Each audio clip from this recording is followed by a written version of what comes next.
इस बार तो और समझिए अन्याय कर रही है सरकार। 40,000 अभ्यर्थी भी ज्वाइन नहीं करने जा रही है, ये बात तय है। आप ये देखिए ना कि फर्स्ट बार में ही आप 66,000 रिजल्ट देने की बातें बोले, 21,000 शुरुआत में ही आप सीट एक तरीके से खा गए, सीट आपका वैकेंट रह गया। ये छात्र ही खुश नहीं रहेंगे, हमेशा फायदा या नुकसान की बात आप नहीं कर सकते हैं। छात्रों के हक में, छात्रों का अधिकार के लिए आपको उतरना होगा, तभी आप वास्तविक में टीचर कहलाने के लायक भी हैं।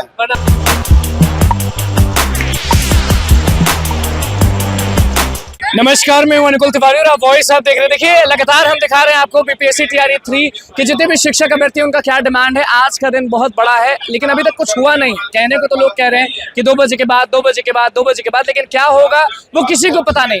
देखते हैं कि क्या होता है। जब भी इधर से कुछ अभ्यर्थी जाते हैं, उधर से बीपीएससी चेयरमैन कहा जा रहा है कि रहेंगे, शिक्षा मंत्री रहेंगे, सारे लोग रहेंगे, लेकिन सॉल्यूशन क्या निकलेगा वो अभी किसी को नहीं पता है। और भीड़ इतना पहुंच चुका है गर्दनीबाग में कि नवीन सर भी पहुंचे हुए हैं। भीड़ जब कम था तो भी पहुंचे थे, जब 2 लोग रहते थे तो भी पहुंचते थे, जब 10 लोग रहते थे तो भी पहुंचते थे। आज बहुत महत्वपूर्ण दिन है, तो नवीन सर यहाँ पहुंचे हैं किस लिए? लोगों को बताने कि बिल्कुल इन लोगों की जीत होने वाली है आज शाम तक, या ये बताने कि नहीं होने वाला? जब तक सरकार के तरफ से लिखित रूप से इस बात को जारी नहीं कर देती है तो कैसे आप भरोसा कर सकते हैं? 2.5 महीने लगभग होने को चले हैं और 2.5 महीने से लगभग यही प्रोसेस चल रहा है। आज ये आश्वासन दिए हैं कि बीपीएससी के अधिकारी, माननीय शिक्षा मंत्री और छात्रों के प्रतिनिधि, आज निर्णायक होगा कि आज अंतिम रूप से कि क्या होना है। फाइनली इस बात पर निर्णय लिया जाना है। ये तो वक्त पता चलेगा, वक्त पर कि 2 बजे के बाद, 3 बजे के बाद अभ्यर्थी समझा पाएंगे चेयरमैन को और शिक्षा मंत्री को कि इनको क्या चाहिए? क्योंकि अगर देखेंगे तो सबके हाथ में मार्कशीट है और हर जगह देखिए ये लिखी हुई है टाई ब्रेकर टीजीटी 9-10 हिंदी, इधर कुछ लिखा है। तो ये प्रूफ देने की नौबत क्यों आ गई? जब शिक्षा विभाग इतना एक्टिव है, बीपीएससी आयोग इतना एक्टिव है, तो अगर अभ्यर्थी को प्रूफ देना पड़े कि हमको इतना मार्क्स आया है, हमको बहाल कर लीजिए, तो हम तो कभी नहीं देखेंगे ऐसा। समझिए कि बिहार का दुर्भाग्य है कि टीआरई 1 से लेके टीआरई 3 तक आप देख लीजिए। पहले तो माननीय मुख्यमंत्री जी को ढेर सारी बधाई, हाँ, उनका हम जितना बड़ाई की जाए कम है। इस बात को लेकर के एक तो महिलाओं के लिए आपने अलग आरक्षण की बातें कही जो कि पूरा इंडिया में सबसे अलग है, और जब पूरे देश लेवल पर सरकारी जॉब का इतना अभाव है तब जाकर आपने 12 लाख सरकारी जॉब, और ऊपर से बता रहे हैं वही चीज़, पॉइंट बार हम बता रहे हैं, और इतने रोजगार की बातें आपने कही। लेकिन ये भी तो देखिएगा कि आपका तरीका कितना पारदर्शी है। एक ही वैकेंसी को बार बार रिपीट करके आप दिखा रहे हैं। टीआरई 1 में आप 1,70,000 वैकेंसी की बातें की है, 1,20,000 अभ्यर्थी भी ज्वाइन नहीं किए। कैसे नवीन सर कह सकते हैं कि अरे टीआरई 1 हुआ, टीआरई 2 हुआ, टीआरई 3 दूसरी बार हुआ, आप करेंगे एक ही वैकेंसी अलग अलग है? वही बात तो हम आपको बताने जा रहे हैं, समझने वाली बात है। 1,70,000 में से 1,20,000 छात्र भी ज्वाइन नहीं किए। टीआरई 2 में 1,20,000 वैकेंसी दी गई आधिकारिक तौर पर। मुश्किल से 60 से 70 लाख स्टूडेंट ज्वाइन किए होंगे, बाकी सीटें खाली रह गई। और लगभग टीआरई 3 में 87,772 वैकेंसी की आपने बातें की। इस बार तो और समझिए अन्याय कर रही है सरकार। 40,000 अभ्यर्थी भी ज्वाइन नहीं करने जा रही है, ये बात तय है। आप ये देखिए ना कि फर्स्ट बार में ही आप 66,000 रिजल्ट देने की बातें बोले, 21,000 शुरुआत में ही आप सीट एक तरीके से खा गए, सीट आपका वैकेंट रह गया, और 66,000 में आपका मल्टीपल कैंडिडेट बाकी है।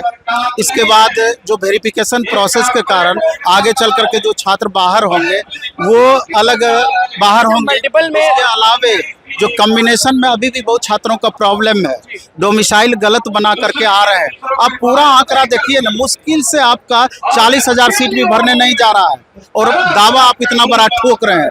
अब इन अभ्यर्थियों की क्या गलती है कि उतना ही मार्क्स लेकर के कोई बच्चे को आप नियुक्ति पत्र दे दिए और उतना ही मार्क्स ला करके ये रोड पे बैठे हुए। बोले तो थे शिक्षा मंत्री कि जो लोग यहाँ बैठे हैं वो समझ जाइए कि नहीं हुआ इसलिए बैठे।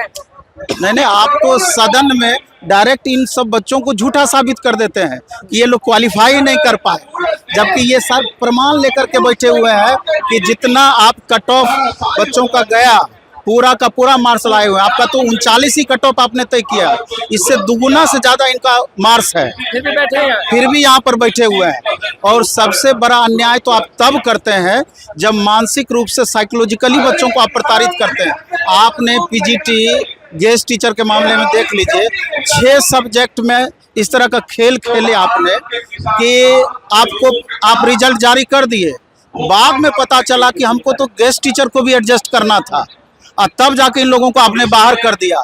तो इनके ऊपर क्या बीता होगा जब 1.5 महीना तक इस भरोसे में रहे, अब तो मेरा जॉब होगा। पर्सनल चीज आपसे पूछना चाहते हैं नवीन सर, आप शिक्षक हैं तो आप यहाँ पहुंचे, चलिए बहुत अच्छी बात है, लेकिन एक शिक्षक तो देखता अपना फायदा, TRE 4 होता तो आपको क्या गरज था यहाँ आने का और इन लोगों का साथ देने का? जब ये छात्र ही खुश नहीं रहेंगे, हमेशा फायदा या नुकसान की बात आप नहीं कर सकते हैं।